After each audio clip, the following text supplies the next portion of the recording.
일단은 시작하기에 앞서서 저희 일단 교수님 핵심 공약부터 먼저 듣고 가도 되겠습니까? 알겠습니다. 그 핵심 공약이라 하면 연구, 학생, 교육, 행정, 재정 그리고 복지 부분으로 이제 나눌 수가 있습니다. 그래서 교육 부분에서 먼저 보게 되면 우선 가장 시급한 그로컬 30, 라이저 사업 등 대형 이제 국책 사업이 이제 계속해서 쏟아지는데 그걸 그 효율적으로 대응하는 조직을 사실은 개편해야 됩니다. 그리고 이 조직 개편을 통해 가지고 융복합 다능력을 가진 그 학생들을 양성해서 하기 위해서는 지속 가능한 교육 혁신을 해야 된다고 봅니다. 그 다음에 이제 둘째 연구 부분에서는 그 세계 수준의 저명 학자들을 양성하는 것이 무엇보다 중요합니다. 그러기 위해서는 우리 교수님들한테 연구 기반을 할 수 있는 뭐 예산이라든지 그다음 행정적인 시스템을 지속적으로 이제 하겠습니다. 그다음에 우리 대학이 지금까지 잘 해왔고 잘할 수 있는 10개 분야를 선정해 가지고 글로벌에 우뚝 설 수 있는 그런 대학으로 만들도록 하겠습니다. 그다음에 이제 학생 부분이 뭐 대학의 주인이 학생들이시니까 제일 중요한데 특히 이제 내가 치중하고 싶은 부분은 국제화 역량 부분입니다. 그래서 이제 학생들이 해외와 나중에 나오겠습니다만 특히 이제 캘리포니아에 있는 주립대학하고 해외 공동 학위제를 전략적으로 만들겠습니다. 그다음에 이제 유엔 기구 등의 해외 이제 인턴십 프로그램을 특히 이제 강화해가지고 우리 학생들의 국제화 역량을 특히 이제 강화시키는 노력을 하도록 하겠습니다. 그다음에 이제 학생들이 이제 사실은 공부를 잘하기 위해서는 먹고 사는 게 참 중요한데 그래서 우리 장학금이라든지 생활지원금 등을 이제 대폭 강화하도록 노력하겠고 그다음에 무엇보다도 이제 필요한 게 이제 학생 식당이 지금도 많이 불편한데 이제 신설을 하도록 하고 그다음에 우리 이제 특히 이제 지방에서 온 학생들이 많아요. 그래서 이제 이 먹고 사는 문제가 제일 그런데 하루에 세 끼를 10,000원에서 해결될 수 있는 식당을 오픈하도록 하겠습니다. 그다음에 이제 특히 이제 이 우리 고등학교하고 대학하고 다른 게 고등학교는 강의 시설하고 참 좋은데 대학에 오니까 갑자기 떨어지잖아요. 그래서 우리도 신축 건물이 많은데 오래된 강의실이라든지 노후 시설들이 많습니다. 그거를 새로 신축하든지 리모델링 해가지고 학생들이 정말 수업하도록 오고 싶어하는 그런 대학으로 이제 만들겠습니다. 그다음에 행정 부분인데 행정 부분은 무엇보다 민주화, 투명화, 효율화가 이제 중요하다고 생각합니다. 그래서 이게 이제 그러기 위해서는 제일 중요한 게 이제 제도적인 이제 뒷받침이 돼야 되고, 그다음에 우리 선생님들이 계신데 선생님들이 일할 수 있는 의욕이 생겨야 되지 않겠습니까? 그래서 의욕이라 그러면 승진에 대한 평가 시스템을 이제 개선하도록 하겠습니다. 그다음에 이제 이 특히 이제 근속 연수가 오래되신 분들이라든지 그런 부분에 대한 공로 이제 연수라고 해야 됩니까? 1주, 2주, 3주의 특별 연수를 제공할 수 있는 제도를 이제 만들고 그다음에 이제 잘한 선생님들이 우수 사례의 해외 선진 행정 시스템을 보고 그걸 다시 이제 학교에 적용할 수 있는 그런 기회를 대폭 확대하도록 하겠습니다. 그다음에 이제 재정 부분이 이제 무엇보다 중요한데 핵심 말씀드리면 대학 회계를 이제 증가시키는 방법, 발전 기금을 증가시키는 방법, 그다음에 뭐 용당 캠퍼스를 어떻게 이제 적극적으로 활용하느냐, 대학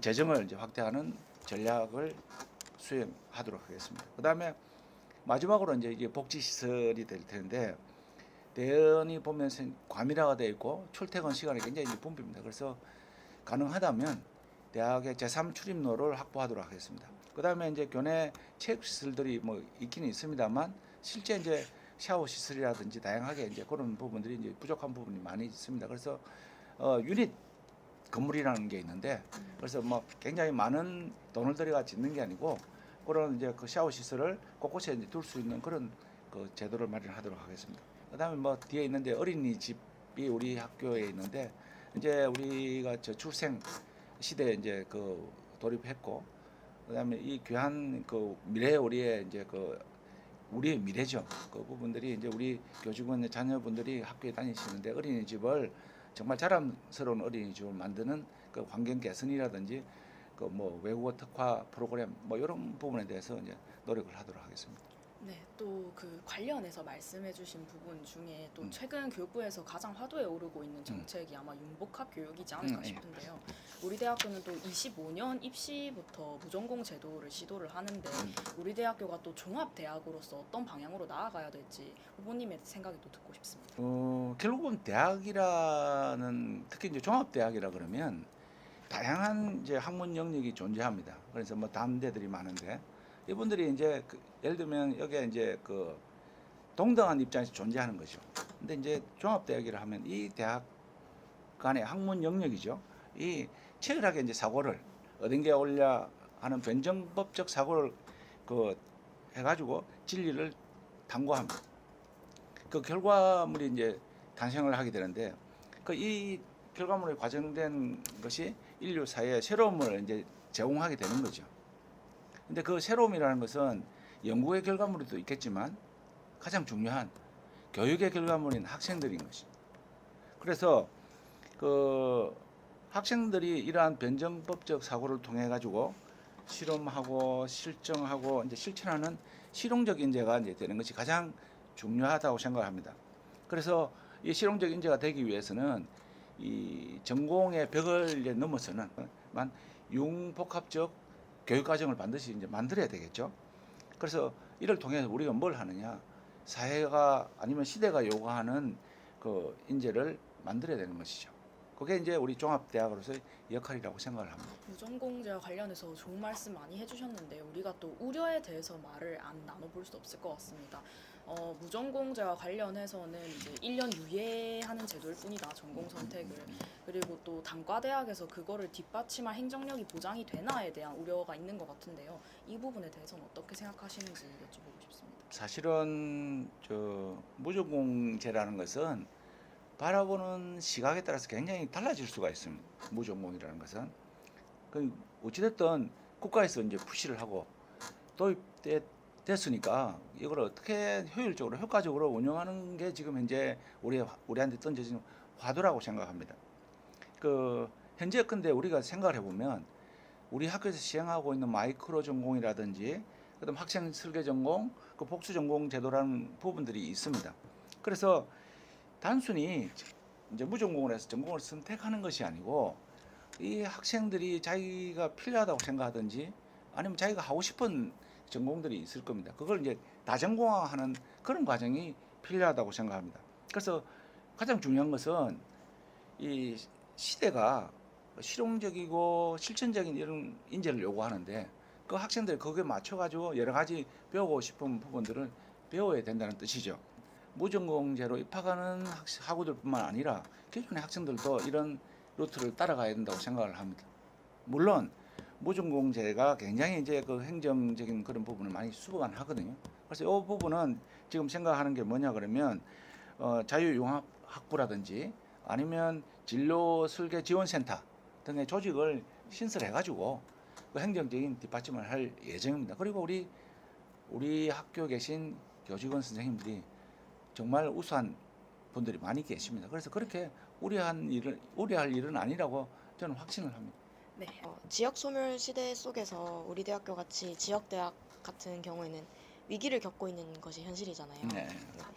이런 대학만의 돌파구가 필요한 상황에서 우리 대학교만이 강조 혹은 강화해야 할 점이 있다고 생각하시나요?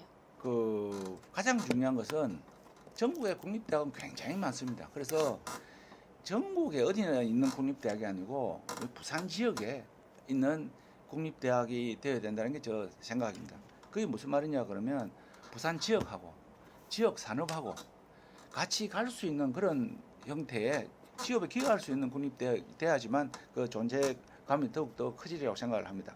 그래서 지역사회 및 지역 산업과의 이 협력 파트너십을 기반으로 해가지고 산학협력의 허브로서 자리매김을 해야 된다고 생각합니다. 특히 이제 최근에 그 부산시의 라이즈 센터라는 게 새로 생깁니다. 그래서 이제 그 라이즈 센터와 부산시가 생각하고 있는 부산시 특화 그 사업들이 있습니다. 특성화 분야가 어딘게냐면 에너지 부품, 수해양, 정보통신, 소프트웨어, 라이프케어, 글로벌 연구 등이 있습니다. 이분들하고 조속히 이제 우리가 어떤 그 협력 체계를 마련해 가지고 발전 방안을 마련하는 게 무엇보다도 소중하다고 생각을 합니다. 특히 이제 우리가 우리 장점을 알고는 있지만 바깥에서 보는 우리의 장점을 또 그 새로운 시각으로 볼 수가 있지 않겠습니까? 그래서 우리가 먼저 지역 사회에다가 부경대학의 장점 아니면 갖고 싶은 부분이 있다 그러면 그 부분을 이제 우리가 협의를 해서 그걸 정의하는 게 중요합니다. 그래가지고 그 결과물을 우리하고 그 지역 사회의 공공기관들 뭐 다양하게 계시겠죠. 그 부분들하고 협업을 하는 게 중요하다고 생각을 합니다. 저희 기존에 저희 대학교 백경광장을 조성하는 등 지역사회 협력을 위해서 꾸준히 노력을 해왔는데요. 이 외에 앞으로 우리 대학교가 지역사회와 함께 상생하기 위해서 어떤 방안을 세울 수 있을지 궁금합니다.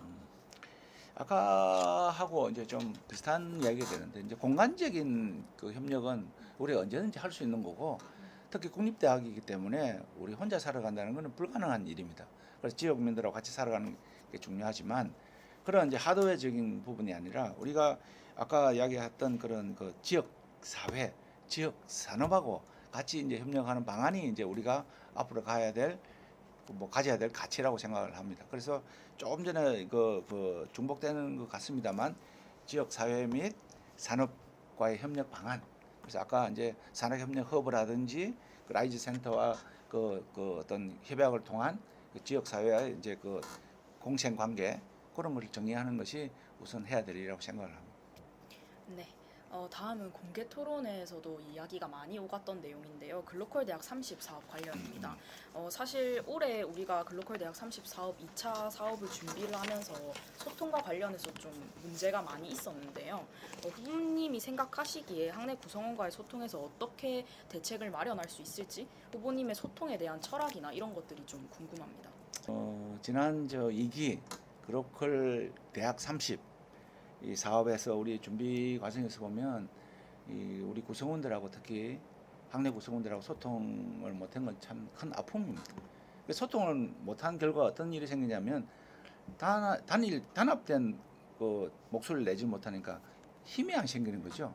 그래서 어떤 일을 하더라도 그건 추진력을 잃게 되는 겁니다. 그래서 결과적으로 보면 우리가 소통 부족이 가장 큰 원인이고 그럼 앞으로 어떻게 할 거냐? 우선 이 그로컬이 그만큼 중요하니까 그로컬 그 준비 TF를 만들겠죠. 근데 그게 학내만 해야 될 부분이 아니고 학회 그러니까 우리를 바라보는 그런 그들이 생각하는 우리의 장점이 있을 테니까 TF를 구성해 가지고 이제 포괄적인 의견을 수렴하겠죠. 그다음에 지속적으로 구성원들과 소통을 해야 된다고 생각합니다. 지금 과정이 어떻고 앞으로 어떻게 갖고 싶은데 물론 작전이라는 게 있기 때문에 굉장히 이제 엄밀하게 진행될 부분이 있겠습니다만 포괄적으로 오픈할 수 있는 부분은 반드시 있다고 생각을 합니다. 그래서 공감대를 형성하는 게 무엇보다 중요하겠죠. 이제 예를 들면 이런 게 있어요. 그로컬이 단일로 갈 거냐, 융합으로 갈 거냐, 통합으로 갈 거냐. 뭐 그렇게 되면 그게 결국은 우리가 장단점을 분석하는 건 그렇게 어렵지 않습니다. 왜냐하면 이미 그 신청하고 하는 보고서도 나와 있고 또 그 그로컬 위원회에서 평가하는 부분들이 있으니까 그래서 그걸 다양하게 장단점을 제공하고 구성원들하고 소통하는 게 무엇보다 중요하다고 생각합니다. 네. 또 사실 저희가 내년에 있을 이제 3기 사업에 도전한다는 것은 기정사실화 같은데요. 우리 대학교가 어떤 특성을 살릴 수 있을지 또 어떤 교육 비전을 목표로 삼을 수 있을지 또 여쭤보고 싶습니다. 그 내년에 이제 그로컬 30을 그 생각을 해보면 이제 그로컬 대학 30이라는 부분은 이런 겁니다. 이제 우리 지역과 학내 간의 그다음에 지역 간의 그 대학과 지역이죠. 그다음에 이제 그 국내와 국외 간의 벽을 허물어야 되는 부분이 있어요.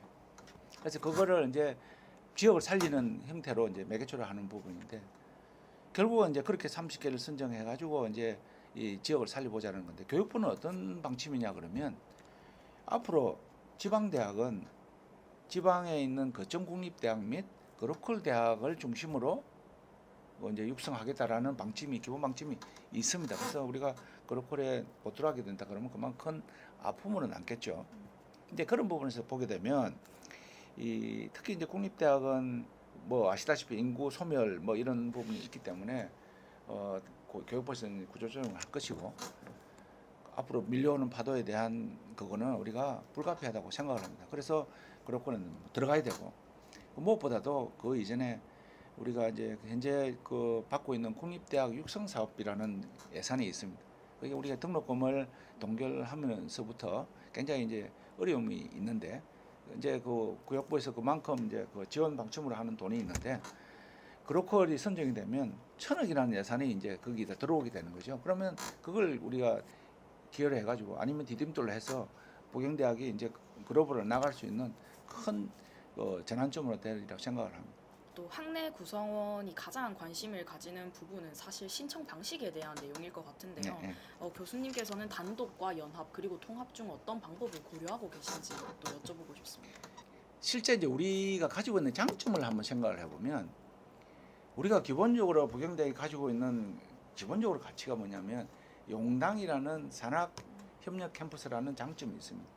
그다음 대한민국 원조격인 수해양 프로그램이 있고 지역에는 유엔 평화 그러니까 공원이 있고 그다음에 그 문현동에 있는 디지털 금융 특구가 있어요. 그래서 그런 부분들이 우리가 지역 글로벌로 들고 나갈 수 있는 그런 부분이 될 것이고 그래서 그거는 우리가 기본으로 단일로 내든지 단독으로 내든지 연합을 내든지 통합을 내든지 상관이 없습니다. 그리고 그거 기본 가치고 거기다가 뭘 얹느냐 이제 그런 부분이 되는데 예를 들면 단독으로 가게 되면 그로컬 위원회나 교육부에서 요구하는 내부 혁신이 굉장히 이제 요구가 되는 거죠. 그래서 그러면 그 내부 혁신에 관련된 부분은 기본적으로 표현하는 게 입학 정원 감축. 그다음에 무전공 확대입니다. 그래서 그거는 뭐 어떤 총장이나 단독으로 그 결정할 수 있는 사항은 아니거든요. 그래서 그건 내부 의견 수렴이 무엇보다 중요하겠죠. 자, 그걸 우리가 구성원들이 그 정도 감내하고 할 만하다 그러면 단독으로 얼마든지 갈 수가 있어요. 그렇지 않고 연합하고 통합도 사실은 그 아이디어가 있습니다. 근데 그거를 뭐 일일이 말씀드리면 그런데 제일 중요한 것은 구성원들의 의지가 중요한 거죠.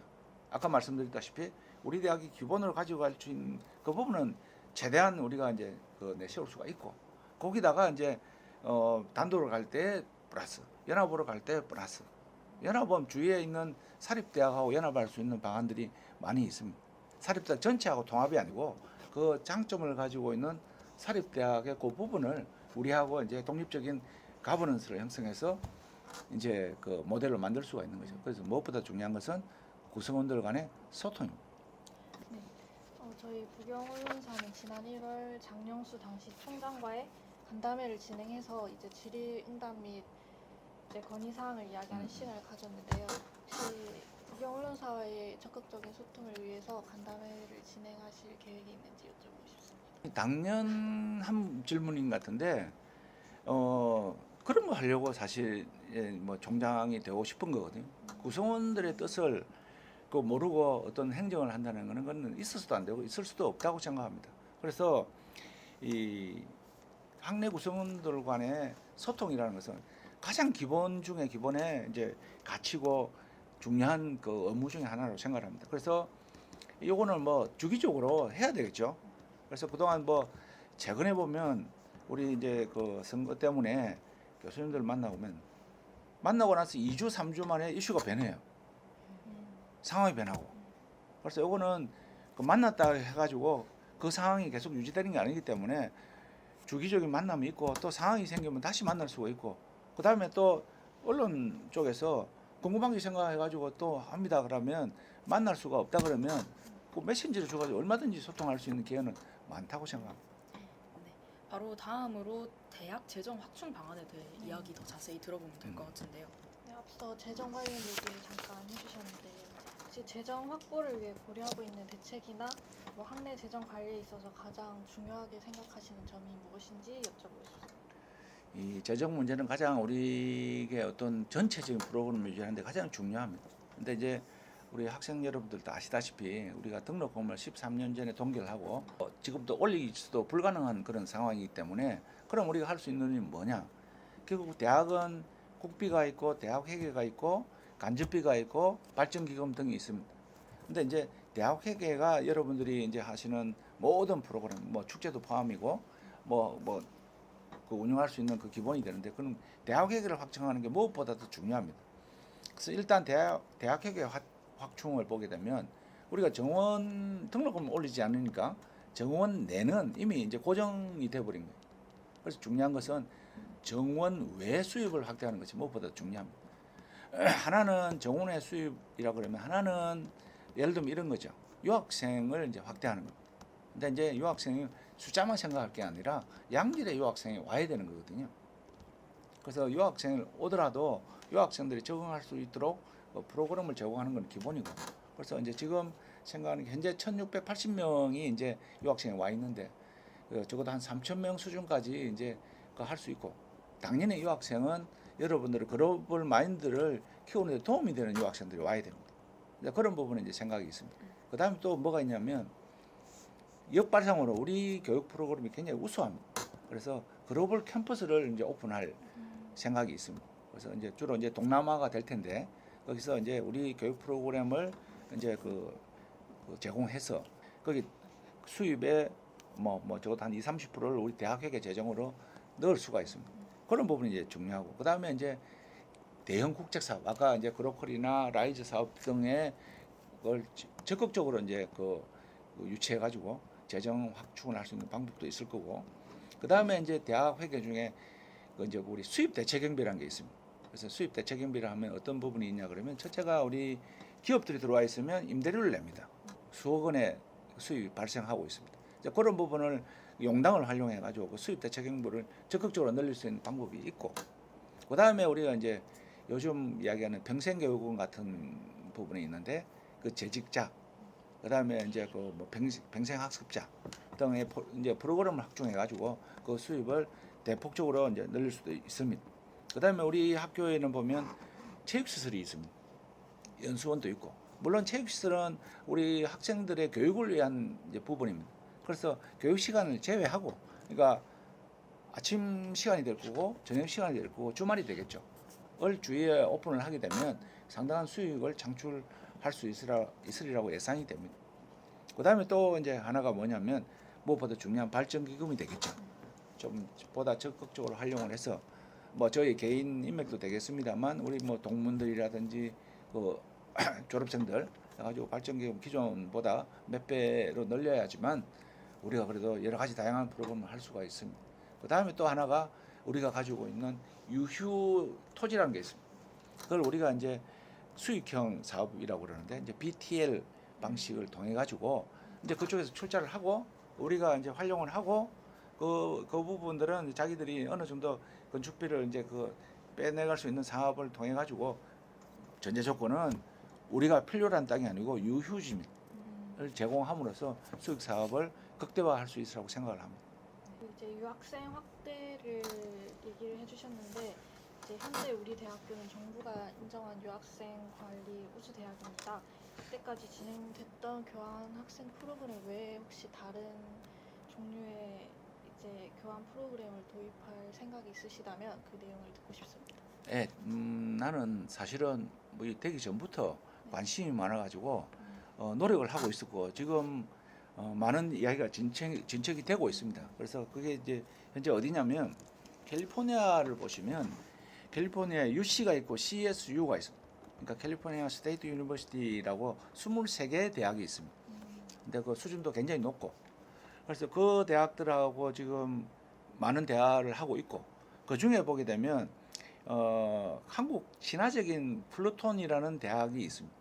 거기는 뭐 이미 이제 거기 한국 학생들도 많이 가 있어 인프라가 구축이 돼 있고 그 다음에 보게 되면 여러분들 산호세라고 많이 들어보실 텐데 실리콘밸리가 있는 곳이 그러니까 전자와 컴퓨터 분야가 굉장히 이제 발달되어 있는 대학입니다.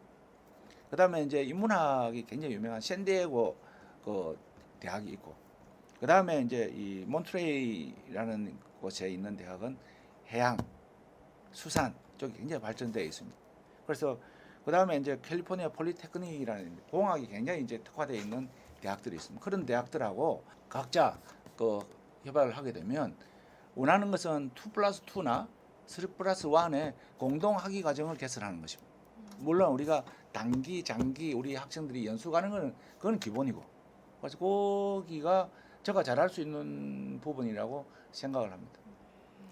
네, 유학생 모집을 위해 이제 타국의 우리 대학교를 홍보하는 과정에서 이제 우리 대학의 강점으로는 무엇을 어필할 수 있는지 그 국제화 전략이 궁금합니다. 그 뭐 최근에 다 아시다시피 이제 우리가 K 문화가 굉장히 이제 그 각광을 받고 있고 그 대한민국이 참 관심사가 되어 있습니다. 그래서 우리 대학은 이미 이제 이 유학생들 맞춤형으로 한국어 과정이 굉장히 잘 되어 있습니다. 그 다음에 이제 우리 그 글로벌 자율 전공이 있어가지고 유학생들이 오면 전공을 택하기 전에 적응할 수 있는 그런 시스템을 만들어뒀고, 그다음에 무엇보다도 우리 이제 그 기숙사 시설이 잘 되어 있기 때문에 그런 부분을 우리가 기본적으로 그 제공할 수 있는 그런 부분이 될 것이고, 그다음에 우리가 이제 장학 100년이라는 전통 있는 대학이라는 부분, 그다음에 무엇보다도 그 대한민국 가장 특화된 수해양 교육 프로그램, 거기는 외국어 강의도 이제 다 구비되어 있으니까 할 수 있고, 그다음에 이제 뭐 여러분들도 자랑스럽게 생각하실 겁니다만 바다를 끼고 있고 이런 도심에 이런 안전한 이런 캠퍼스 환경이 대한민국 전 세계적으로 거의 없다고 생각을 합니다. 그런 부분이 이제 우리가 장점이 될 것이고, 아까 이제 말씀드린 적이 있습니다만 글로벌 캠퍼스를 오픈해 가지고 우리가 지속적으로 우리의 장점을 이제 알릴 수가 있을 것입니다. 그 다음에 이제 지속적인 유학 설명회를 이제 해가지고 우리 서로 상호간에 시너지 효과가 나는 유학생들이 많이 오는 대학을 만들어야 된다고 생각합니다. 네, 저희 마지막 질문이 될 텐데요. 후보님께서 우리 대학교에 대해서 미래 비전을 어떻게 생각하시는지가 궁금한데, 구체적으로 지금 우리 대학교가 올바른 방향으로 나아가고 있다고 보시는지, 그리고 개선해야 할 점이 만약에 있다면 어떤 점이라고 생각하시는지 궁금합니다. 쉽지 않은 질문입니다. 사실은 저도 이 대학에 온 지 29년 됐습니다만 끊임없이 생각하고 고민하고 하는 부분이기도 합니다만, 제가 생각하는 미래의 우리 대학의 모습은 결국은 이제 우리 대학이 어떤 시대를 앞서는 미래를 선도하는 융복합 인재를 양성하는 게 무엇보다도 중요하다고 생각합니다. 이 글로벌 탑 수준의 연구 역량을 갖추는 대학이 돼야 되겠죠. 그 다음에 이제 지역 사회와 산업과의 동반 성장을 선도하는 대학이 돼야 되고, 그 다음에 무엇보다도 소통과 화합을 통한 구성원의 이 행복이 존재하는 그런 대학이 돼야 될 것입니다. 그런데 그렇게 되려고 그러면 사실은 제가 이제 구호로 하나된 혁신이라는 단어를 세웠는데, 이 하나된 혁신이라는 부분은 결국은 소통이 근간이 되는 것입니다. 소통이 되지 않으면 하나가 될 수가 없어요. 그래서 결국은 지금 가장 아쉬운 부분은 뭐냐면 이 대학 내에 소통을 하기 위해서 좀 더 기울이는 그런 총장이 되고자 합니다. 산학협력단과 관련해서 용당 캠퍼스를 엄청 좀 강조를 많이 해주신 것 같은데 효율적으로 운용하기 위해서 어떤 구체적 방안을 제시해 줄 수 있을지 여쭙고 싶습니다. 현재 용당은 보시면 원래 많을 때는 기업이 240개, 50개가 있었고 지금은 이제 190 몇 개가 됐습니다. 그 다음에 이제 여러분들 캠퍼스 혁신파크 사업 해가지고 530억의 예산을 들여가지고 용당에 이제 기업 200개가 28년도에 들어오게 되어 있습니다. 그래서 이미 이제 용당이라는 부분은 캠퍼스 자체가 산학협력 캠퍼스가 되는 것이죠. 근데 이제 가장 중요한 것은 뭐냐면, 그렇다고 해서 우리 교육하고 상관이 없느냐? 그렇지 않습니다. 용당에 있는 그 시설은 결국은 기업을 위주로 하는 게 아니라 대학을 위주로 하는 것이고 학생들을 위주로 하는 것이고, 그래서 전제 조건은 거기에 들어오는 기업 자체가 우리 학생들이 현장 실습이 돼야 되고 우리 교수님들이 그 공동 연구가 돼야 되는 것이. 그러기 위해서 기본적으로 그 200개 들어오는 기업 자체가 그런 현장 실습과 연구와 관련된 클러스터를 만들 수 있는 그런 기업들이 돼야 되겠죠. 그거를 우리가 노력을 해야 되고, 그 다음엔 좀 더 그 기업들이 할 수 있는, 우리 주위에 국책 연구원들이 많은데 국책 연구원들 분원들을 용당 캠퍼스 곳곳에 이제 하게 되면 그 기업들하고 우리 교수님들하고 협업을 해서 뭐 지역 사회나 대한민국 걸 이끌어갈 수 있는 다양한 연구를 할 수 있다고 생각을 합니다. 그러기 위해서는 현재 용당에는 산학협력단에서 기업협력센터라고 있습니다. 근데 그거를 좀 더 확대해야 되겠죠. 그래서 이제 그 부분이 지금 현재 산학협력단 직원 7분 정도가 계신다고 알고 있는데 이제 그거를 좀 더 기업 맞춤형으로 할 수 있도록 우리가 이제 좀 정비를 해야 된다고 생각을 합니다. 또 한 가지 더 여쭙고 싶은 게 있었는데요. 아까 수익성 사업으로 BTL 방식 건축을 말씀을 네, 네. 해주셨었는데 이러한 공간 예산을 다루는 부분에 대해서는 더 우리가 좀 신중을 가야 된다고 생각을 합니다. 이러한 민자 유치 방식에도 결국에는 소통이 좀 가장 중요할 것 같은데요. 이런 부분에 있어서 좀 민자 유치 방식이 문제가 됐었던 적은 없는지 여쭤보고 싶고, 그다음에 예정된 공사 계획은 있는지 여쭤보고 싶습니다. 그 민자유치 방식이라 하시면 BTL을 주로 말씀하시는 건데 이제 우리가 과거를 보면 우리 세종 기숙사가 BTL 사업입니다. 예산이 부족하니 사업 연금재단에서 건물을 짓고 20년간 이제 그 운영을 하고 그래서 28년 2월이 우리 기숙사가 되는 것이죠.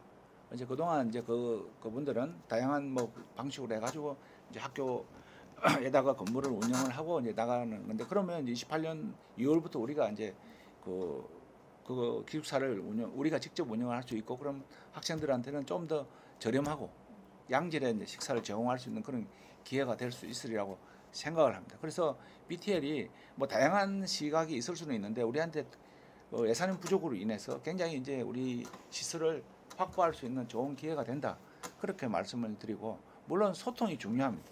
그래서 이제 제가 지금 알기로 BTL 사업이 문제가 됐던 부분은 하나 있죠. 행복 기숙사도 이제 그렇게 되는 부분인데 추가 행복 기숙사가 이제 사업을 하다가 중간에 이제 중단된 곳이 뭐냐면 지금 이제 어디면 고시원이 있는 그 부분에 이제 행복 기숙사를 예상을 했다가 이제 중단했습니다. 왜냐하면 너무 과밀화가 된다. 이제 그런 부분이 있죠. 질문자의 말씀처럼 소통하는 게 무엇보다 더 중요합니다. 왜냐하면 대학을 바라보는 어떤 시각은 다양하게 있으니까 물론 그게 OX가 있는 게 아니고 20%가 반대하고 80% 찬성하는 게 맞고 예를 들면 49%가 반대하고 51%가 찬성하면 하는 게 맞겠습니까? 그런 부분을 우리가 이제 그걸 소통하고 나머지를 설득하는 작업이 필요한 거죠. 내가 옳으니 따라오라보다는 장점을 어떻게 하고 단점을 보완하는 방식으로 앞으로도 가야 된다고 생각을 합니다. 그래서 특히 이제 대연이 이제 BTL 사업 부분에 이제 앞으로 화두가 오를 텐데 그 방식으로 당연히 구성원들한테 이 장점을 말하고 단점을 말할 때는 보완하는 방법을 제시해 가지고 하나된 목소리로 갈 수 있도록 해야 되는 게 대학의 기본적인 행정이라고 생각을 합니다. 네, 알겠습니다. 잘 들었습니다.